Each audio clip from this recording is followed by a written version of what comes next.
बेगूसराय से इस वक्त की बड़ी खबर, जिसमें बेगूसराय के सांसद सह केंद्रीय मंत्री गिरिराज सिंह पर जनता दरबार के कार्यक्रम में एक युवक ने हमला कर दिया। गनीमत रही कि केंद्रीय मंत्री बाल बाल बच गए। हमला करने का आरोप एक मुस्लिम युवक पर लगाया जा रहा है। मिली जानकारी के अनुसार केंद्रीय मंत्री गिरिराज सिंह जब बलिया अनुमंडल में लोगों से मुलाकात कर रहे थे और जन समस्याओं को सुन रहे थे, उसी वक्त सैफी नामक मुस्लिम युवक वहां पहुंचा और सर्वप्रथम माइक अपने कब्जे में ले लिया और अनाप शनाप बयानबाजी करने लगा। इसी बात से जब भाजपा के कार्यकर्ताओं एवं आम लोगों ने इसका विरोध किया, तब आरोपी युवक ने गिरिराज सिंह की ओर मुक्का चला दिया। हालांकि मौके पर मौजूद सुरक्षा कर्मियों ने उन्हें बचा लिया। केंद्रीय मंत्री गिरिराज सिंह ने भी सीधे सीधे आरोप लगाते हुए कहा कि दाढ़ी बढ़ाने से कोई मुस्लिम नहीं बन जाता है और जिस तरह से उक्त मुस्लिम युवक के द्वारा उन्हें डराने धमकाने का काम किया जा रहा है, वो इससे डरने वाले नहीं है। वो पहले तो जबरदस्ती माइक ले लिया, कुछ इधर उधर की बातें बोला। हम अपना बर्दाश्त करते हुए आगे निकल गए। फिर लगा कि अब मेरे ऊपर हमला करेगा, ऐसा व्यवहार किया, लगा कि और फिर मुर्दाबाद का नारा लगाने लगा।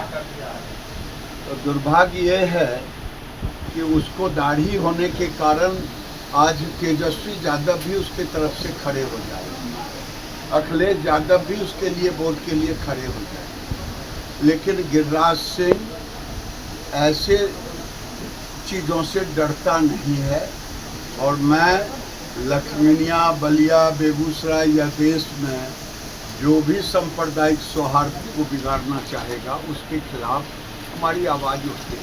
वक्फ बोर्ड एक ऐसा वक्फ बोर्ड है जो जमीन हड़पो आंदोलन, अभी आपने बख्तियारपुर के गोविंदपुर में, बलिया में, पकठौल में, बेगूसराय के पकठौल में, ये हर जगह ऐसे कर रहे हैं। इसीलिए ये कांग्रेस पार्टी अगर नहीं, उनको वक्फ बोर्ड का दर्जा संवैधानिक नहीं है और वो जिस जमीन पे चाहता उस जमीन पे केस कर देता और लोगों को ये कह देता मेरे साथ मारपीट किए, कानूनी दर्जा लगाने की कोशिश। अभी मेरे सवेरे वो पकठौल पड़ता है तेघरा थाना में, पकठौल के लोगों को नोटिस दे दिया, ये हमारा घर है। तो ये बेगूसराय सहित, फतुहा सहित पूरे देश और बिहार में ये